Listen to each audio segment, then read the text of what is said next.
ನಮಸ್ತೆ ಎಲ್ರಿಗೂ, welcome back to my channel. Easy and simple ಆಗಿ ರೋಸ್ಮೆರಿ ಮತ್ತು ಆನಿಯನ್ ಪೀಲ್ನ ಬಳಸಿ ಯಾವ ರೀತಿ ನಾವು ಶ್ಯಾಂಪೂನ ಮಾಡೋದು ಅಂತ ನಾನು ಶೇರ್ ಮಾಡ್ತೀನಿ. ಯಾರಿಗೆಲ್ಲ ಹೇರ್ ಫಾಲ್, ಹೇರ್ ಲಾಸ್, ಆಮೇಲೆ ಹೇರ್ ಗ್ರೇನ್ ಪ್ರಾಬ್ಲಮ್ ಇರ್ತೈತಿ, ಆಮೇಲೆ ಇದು ಒಂದು ನ್ಯಾಚುರಲ್ ಕಂಡೀಷನರ್ ಆಗಿ ಕೂಡ ವರ್ಕ್ ಆಗ್ತೈತಿ. ಕೂದಲು ಯಾವಾಗಲೂ ಶೈನಿಂಗ್ ಆಗಿ, ಹೈಡ್ರೇಟೆಡ್ ಆಗಿ, ವಾಲ್ಯೂಮೈಸ್ ಆಗಿ ಕಾಣಿಸೋದಕ್ಕೆ ಇದು ಹೆಲ್ಪ್ ಆಗ್ತೈತಿ. ಮೊದಲಿಗೆ ನಾನು ಒಂದು 7ರಿಂದ 8ರಷ್ಟು ರೀಠಾನ ತೊಗೊಂಡು ಇದರೊಳಗಿರುವಂಥ ಸೀಡನ್ನ ತೆಗೆದು ತೊಗೋಬೇಕು. ಆಮೇಲೆ ನೀವು ಹೇರ್ ಲೆಂತ್ ಎಷ್ಟಿರ್ತೈತಿ ಅಷ್ಟನ್ನು ನೀವು ತೊಗೋಬೇಕಾಗ್ತೈತಿ. ನೆಕ್ಸ್ಟು ಸೀಗೆಕಾಯಿನ ತೊಗೋಬೇಕು. ಇದರೊಳಗೂ ಕೂಡ ಇದರೊಳಗಿರುವಂಥ ಸೀಡ್ಸನ್ನ ತೆಗೆದು ತೊಗೋಬೇಕು. ಸ್ವಲ್ಪ ಒಣಗಿರುವಂಥ ಮೆಹಂದಿ ಎಲೆನ ತೊಗೋಬೇಕು. ಸ್ವಲ್ಪ ಕರಿಬೇವನ್ನ ತೊಗೋಬೇಕು, ಹಸಿ ಕರಿಬೇವು ಮತ್ತು ಒಣಗಿರುವಂಥ ಸ್ವಲ್ಪ ಕರಿಬೇವನ್ನ ಹಾಕೋಬೇಕು. ಇದಕ್ಕೆ ಈರುಳ್ಳಿ ಸಿಪ್ಪೆನ ತೊಗೋಬೇಕು. ಇದಕ್ಕೆ ಜಾಸ್ತಿ ಕಲರ್ ಜಾಸ್ತಿ ಇರುವಂಥ ಆನಿಯನನ್ನು ಬಳಸಬೇಕು. ಇದರಿಂದ ಸಲ್ಫರ್ ಕಂಟೆಂಟ್ ಜಾಸ್ತಿ ಇದ್ದು ಇದು ನಮ್ಮ ಹೇರ್ ಗ್ರೋತ್ಗೆ ಹೆಲ್ಪ್ ಆಗ್ತೈತಿ. ಸೊ ನಾವು ಆದಷ್ಟು ರೆಡ್ ಕಲರ್ ಇರುವಂಥ ಆನಿಯನನ್ನು ಬಳಸ್ಕೋಬೇಕು. ಇಲ್ಲಿ ಒಂದು ಫಸ್ಟ್ ಲೇಯರ್ ಬರುವಂಥ ಆನಿಯನನ್ನು ನಾನು ಇಲ್ಲಿ ತೊಗೊಂಡಿನಿ. ಮೀಡಿಯಮ್ ಸೈಜ್ ಇರುವಂಥ 3 ಈರುಳ್ಳಿದು ಸಿಪ್ಪೆನ ತೊಗೊಂಡಿನಿ. ಅದಾದಮೇಲೆ ಇದಕ್ಕೆ ಸ್ವಲ್ಪ ದಾಸವಾಳದ ಹೂವನ್ನ ಹಾಕೋಬೇಕು. ಕೆಂಪು ಆಮೇಲೆ ಬಿಳಿ ದಾಸವಾಳದ ಹೂವು, ಆಮೇಲೆ ಒಣಗಿರುವಂಥ ನಿಂಬೆ ಸಿಪ್ಪೆನ ಹಾಕೋಬೇಕು. ಆಮೇಲೆ ಒಣಗಿರುವಂಥ ನೀಮ್ ಲೀವ್ಸ್ನ ಹಾಕೋಬೇಕು. ಆಮೇಲೆ ಒಣಗಿರುವಂಥ ರೋಸ್ ಪೆಟಲ್ಸನ್ನು ಸ್ವಲ್ಪ ಹಾಕೋಬೇಕು.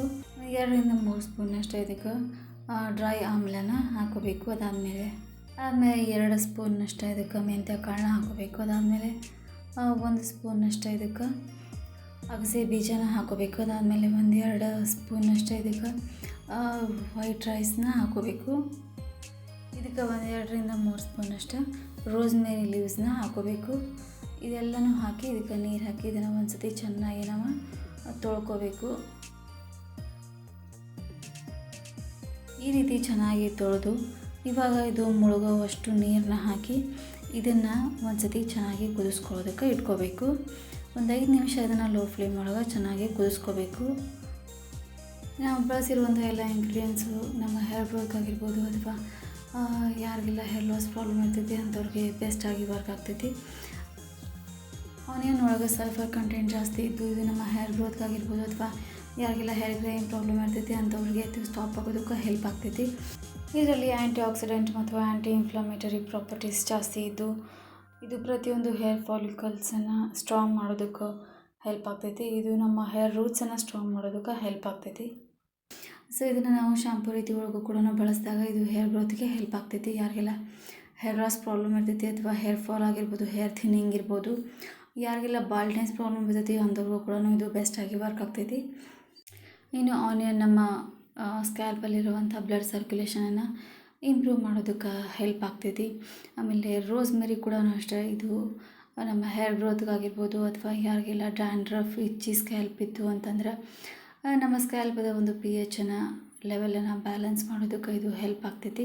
ಈ ರೀತಿ 5 ನಿಮಿಷ ಚೆನ್ನಾಗಿ ಕುದಿಸ್ಕೊಂಡ್ಮೇಲೆ ಇದನ್ನು ನಾವು ಓವರ್ನೈಟ್ ಕಂಪ್ಲೀಟಾಗಿ ನೆನೆಯೋದಕ್ಕೆ ಬಿಡಬೇಕು. ನಾವು ಲೆಮನ್ ಪೀಲನ್ನು ಬಳಸೋದ್ರಿಂದ ಇದು ಡ್ಯಾಂಡ್ರಫನ್ನು ಕಡಿಮೆ ಮಾಡಿ ಕೂದಲಿಗೆ ಒಂದು ನ್ಯಾಚುರಲ್ ಆಗಿ ಶೈನನ್ನು ಕೊಡೋದಕ್ಕೆ ಇದು ಹೆಲ್ಪ್ ಆಗ್ತೈತಿ.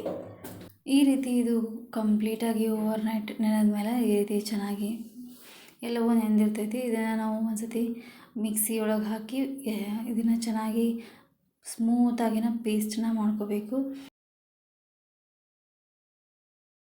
ಒಂದು 4ರಿಂದ 5ರಷ್ಟು ದಾಸವಾಳದ ಎಲೆನ ಹಾಕೋಬೇಕು. ನೀವು ಇದನ್ನು ಬೇಕು ಅಂತಂದ್ರೆ ಹಾಕೋಬೋದು, ಇಲ್ಲಾಂದರೆ ಸ್ಕಿಪ್ ಮಾಡ್ಬೋದು. ಇದು ಕೂಡ ನಮ್ಮ ಕೂದಲಿಗೆ ಒಂದು ಒಳ್ಳೆಯ ಕಂಡೀಷನರ್ ಆಗಿ ವರ್ಕ್ ಆಗ್ತೈತಿ. ಅದಾದಮೇಲೆ ಇದಕ್ಕೆ 3ರಿಂದ 4ರಷ್ಟು ಎಲೆ ಬಿಳಿ ದಾಸವಾಳದ ಹೂವನ್ನ ಹಾಕ್ಕೊಂಡಿನಿ. ಅದಾದಮೇಲೆ ಇದೆಲ್ಲನೂ ಹಾಕಿ ಇವಾಗ ಇದನ್ನು ಸ್ಮೂತಾಗಿ ಪೇಸ್ಟನ್ನ ಮಾಡ್ಕೋಬೇಕು. ನಾನು ಇಲ್ಲಿ 2 ಬ್ಯಾಚ್ ಒಳಗೆ ಇದನ್ನು ಸ್ಮೂತಾಗಿ ಪೇಸ್ಟನ್ನು ಮಾಡ್ಕೊಂಡಿನಿ. ಈ ರೀತಿ ಇದು ಸ್ಮೂತಾಗಿ ಪೇಸ್ಟ್ ಆದಮೇಲೆ ಇದನ್ನು ನೀವು ಡೈರೆಕ್ಟಾಗಿ ಕೂಡ ಅಪ್ಲೈ ಮಾಡ್ಬೋದು. ಇಲ್ಲ ಅಂತಂದರೆ ಇದನ್ನು ನೀವು ಮತ್ತೊಂದು ಸತಿ ನಾವು ಇದನ್ನು ಒಂದು ಕ್ಲಾತ್ ಒಳಗೆ ಇದನ್ನು ಸ್ಟ್ರೈನ್ ಕೂಡ ಮಾಡ್ಕೋಬೋದು. ಈ ರೀತಿ ಮಾಡೋದ್ರಿಂದ ನಾವು ಮಾಡಿರುವಂಥ ಶಾಂಪೂದು ಯಾವುದೇ ಪಾರ್ಟಿಕಲ್ಸ್ ನಮ್ಮ ಸ್ಕ್ಯಾಲ್ಪ್ ಒಳಗೆ ಉಳಿಯೋದಿಲ್ಲ, ಈಸಿಯಾಗಿ ರಿಮೂವ್ ಆಗ್ತೈತಿ. ಇಲ್ಲ ಅಂತಂದರೆ ನಮ್ಮ ಕೂದಲು ಡ್ರೈ ಆದಮೇಲೂ ಕೂಡ ಹೋಗ್ತೈತಿ. ಈ ರೀತಿ ಚೆನ್ನಾಗಿ ಪೇಸ್ಟನ್ನ ಮಾಡಿಕೊಂಡು ಇದನ್ನು ನೀವು ಸ್ಟ್ರೈನರ್ ಒಳಗೂ ಕೂಡ ಇದನ್ನು ಸ್ಟ್ರೈನ್ ಮಾಡ್ಕೋಬೋದು. ಈ ರೀತಿ ಸ್ಟ್ರೈನ್ ಮಾಡ್ಕೊಂಡ್ಮೇಲೆ ಇದು ಮತ್ತೊಂದು ಸತಿ ಇದನ್ನು ನಾವು ಮಿಕ್ಸಿಗೆ ಹಾಕಿ ಇದನ್ನು ರುಬ್ಬಿ ಮತ್ತೆ ಇದರದ್ದು ನಾವು ಪೇಸ್ಟನ್ನ ತೆಗೆದಿಟ್ಕೋಬೇಕು. ಇದನ್ನು ಫ್ರಿಡ್ಜ್ ಒಳಗೆ 10 to 15 ಡೇಸ್ವರೆಗೂ ಈಸಿಯಾಗಿ ನಾವು ಸ್ಟೋರ್ ಮಾಡ್ಕೋಬೋದು. ಇನ್ನು ಶಿಕಾಕಾಯಿ ಆಗಿರ್ಬೋದು, ರೀಟಾ ಆಗಿರ್ಬೋದು, ಇವೆರಡೂ ಕೂಡ ನ್ಯಾಚುರಲ್ ಕಂಡೀಷ್ನರ್ ಅಥವಾ ನ್ಯಾಚುರಲ್ ಕ್ಲೆನ್ಸರ್ ಆಗಿ ಇದು ವರ್ಕ್ ಆಗ್ತೈತಿ. ಇದು ಕೂದಲಿಗೆ ಒಂದು ಒಳ್ಳೆಯ ಶೈನಿಂಗ್ ಕೊಡೋದಕ್ಕಾಗಿರ್ಬೋದು ಅಥವಾ ಕೂದಲನ್ನು ಯಾವಾಗಲೂ ಹೈಡ್ರೇಟೆಡ್ ಆಗಿರೋದಕ್ಕೆ ಹೆಲ್ಪ್ ಆಗ್ತೈತಿ. ಸ್ಕ್ಯಾಲ್ಪಲ್ಲಿರುವಂಥ ನ್ಯಾಚುರಲ್ ಆಯಿಲನ್ನು ಇದು ಕಾಪಾಡ್ಕೊಳ್ಳೋದಕ್ಕೂ ಕೂಡ ಹೆಲ್ಪ್ ಆಗ್ತೈತಿ. ನಮ್ಮ ಸ್ಕ್ಯಾಲ್ಪನ್ನು ಯಾವಾಗಲೂ ಹೈಡ್ರೇಟೆಡ್ ಆಗಿ ಇರೋದಕ್ಕೂ ಇದು ಹೆಲ್ಪ್ ಆಗ್ತೈತಿ. ಇನ್ನು ಆಮ್ಲನ ಬಳಸೋದ್ರಿಂದನೂ ಕೂಡ ಇದು ಹೇರ್ ಗ್ರೋತ್ಗಾಗಿರ್ಬೋದು ಅಥವಾ ಯಾರಿಗೆಲ್ಲ ಹೇರ್ ಗ್ರೇಯಿಂಗ್ ಪ್ರಾಬ್ಲಮ್ ಇರ್ತೈತಿ ಅಂಥವ್ರಿಗೆ ಇದು ಬೆಸ್ಟಾಗಿ ವರ್ಕ್ ಆಗ್ತೈತಿ. ಸೊ ಇದು ಮೂರರ ಕಾಂಬಿನೇಷನ್ನ ನಾವು ಯೂಸ್ ಮಾಡೋದ್ರಿಂದ ನಮ್ಮ ಹೇರ್ಸ್ಗೆ ಇದು ಬೆಸ್ಟಾಗಿ ವರ್ಕ್ ಆಗ್ತೈತಿ. ಸೊ ಇದನ್ನು ಕನ್ಸಿಸ್ಟೆಂಟಾಗಿ ನಾವು ಯಾವಾಗಲೂ ಯೂಸ್ ಮಾಡೋದ್ರಿಂದ ಇದು ನಮ್ಮ ಹೇರ್ ಲಾಸನ್ನು ತಡೆಯೋದಕ್ಕೆ ಇದು ಹೆಲ್ಪ್ ಆಗ್ತೈತಿ. ನಾವು ಶಾಂಪೂನ ಎಷ್ಟು ಬೇಕೋ ಅಷ್ಟು ತೊಗೊಂಡು ಉಳಿದಿರುವಂಥದ್ದನ್ನು ಈ ರೀತಿ ಪ್ಲಾಸ್ಟಿಕ್ ಬಾಟ್ಲ್ ಒಳಗೆ ಹಾಕಿ ನಾವು ಈ ಒಂದು ಹೇರ್ ಪ್ಯಾಕನ್ನು ಯೂಸ್ ಮಾಡೋದಕ್ಕಿಂತ ಮುಂಚೆ 1 hour ಬಿಫೋರ್ ಅಥವಾ 1 day ಬಿಫೋರ್ ನೀವು ಈ ಒಂದು ಪ್ಯಾಕ್ನ ಹೇರ್ ರೂಟಿಂದ ಟಿಪ್ವರೆಗೂ ಚೆನ್ನಾಗಿ ಇದನ್ನು ಅಪ್ಲೈ ಮಾಡ್ಕೋಬೇಕು. ಹೇರ್ ಆಯಿಲಿಂಗ್ನ ಚೆನ್ನಾಗಿ ಮಾಡಿರಬೇಕು. ಈ ರೀತಿ ಹೇರ್ ಆಯಿಲ್ನ ಯೂಸ್ ಮಾಡಿ ಅದಾದಮೇಲೆ 1 hour ಆದರೂ ಬಿಡ್ಬೋದು ಅಥವಾ ನೀವು ಓವರ್ ನೈಟ್ ಆದರೂ ಬಿಟ್ಟಿರ್ಬೋದು. ಅದಾದಮೇಲೆ ಈ ಒಂದು ಹೇರ್ ಪ್ಯಾಕ್ನ ರೂಟಿಂದ ಟಿಪ್ವರೆಗೂ ಚೆನ್ನಾಗಿ ಅಪ್ಲೈ ಮಾಡ್ಕೋಬೇಕು. ಈ ರೀತಿ ನಾವು ಈ ಒಂದು ಹೇರ್ ಪ್ಯಾಕನ್ನು ಅಪ್ಲೈ ಮಾಡಿ ಅಟ್ಲೀಸ್ಟ್ 2 to 3 hours ಬಿಡಬೇಕು. ಇದು ನ್ಯಾಚುರಲ್ ಕ್ಲೆನ್ಸರ್ ಆಗಿರೋದ್ರಿಂದ ಸ್ವಲ್ಪ ಟೈಮ್ ತೊಗೋತೈತಿ. ಸೊ ಇದನ್ನು ನಾವು 2 ರಿಂದ 3 ಗಂಟೆ ಬಿಟ್ವಿ ಅಂತಂದರೆ ಹೆವಿ ಹೇರ್ ಆಯಿಲಿಂಗ್ ಮಾಡಿದ್ವಿ ಅಂದರೆ ಅದು ರಿಮೂವ್ ಆಗೋದಕ್ಕೆ ಸ್ವಲ್ಪ ಟೈಮ್ ಬೇಕು. ಸೊ ಅದರಿಂದ ನಾವು ಇದನ್ನು ಅಟ್ಲೀಸ್ಟ್ 2 hours ಆದರೂ ಬಿಡಬೇಕು. ಇದರಿಂದ ಇನ್ನು ಮೆಂತ್ಯ, ಅಗಸೆ ಮತ್ತು ರೈಸಿನ ಬಳಸಿರೋದ್ರಿಂದ ಇವು ಮೂರು ಕೂಡ ಒಳ್ಳೆ ಕಂಡೀಷನರ್ ಆಗಿ ಇದು ವರ್ಕ್ ಆಗ್ತೈತಿ. ನಾವು ಈ ಒಂದು ಹೇರ್ ಪ್ಯಾಕನ್ನು ಕನ್ಸಿಸ್ಟೆಂಟಾಗಿ ಯೂಸ್ ಮಾಡಬೇಕು. ಇದು ನಮ್ಮ ಹೇರ್ ಕ್ಯುಟಿಕಲ್ಸನ್ನು ಸ್ಟ್ರಾಂಗ್ ಮಾಡೋದಕ್ಕೆ ಹೆಲ್ಪ್ ಆಗ್ತೈತಿ. ಇದರಿಂದ ಹೇರ್ ಬ್ರೇಕೇಜ್ ಆಗೋದು ಕೂಡ ತಡಿಬೋದು. ಆಮೇಲೆ UV ರೇಸಸ್ಸಿಂದ ನಮ್ಮ ಕೂದಲು ಡ್ಯಾಮೇಜ್ ಆಗೋದನ್ನು ಕೂಡ ಇದು ತಡೆಯೋದಕ್ಕೆ ಹೆಲ್ಪ್ ಆಗ್ತೈತಿ. ಆಮೇಲೆ ಮತ್ತು ಶಿಕಾಕಾಯಿನ ಯೂಸ್ ಮಾಡೋದ್ರಿಂದ ಇದು ನಮ್ಮ ಹೇರ್ ರೂಟ್ಸನ್ನು ಸ್ಟ್ರಾಂಗಾಗಿ ಇಡೋದಕ್ಕೆ ಹೆಲ್ಪ್ ಆಗ್ತೈತಿ. ಇನ್ನು ರೋಸ್ಮೇರಿ ಹೇರ್ ಗ್ರೋತ್ಗೆ ಬೆಸ್ಟ್ ಹರ್ಬ್ ಅಂತ ಹೇಳ್ಬೋದು.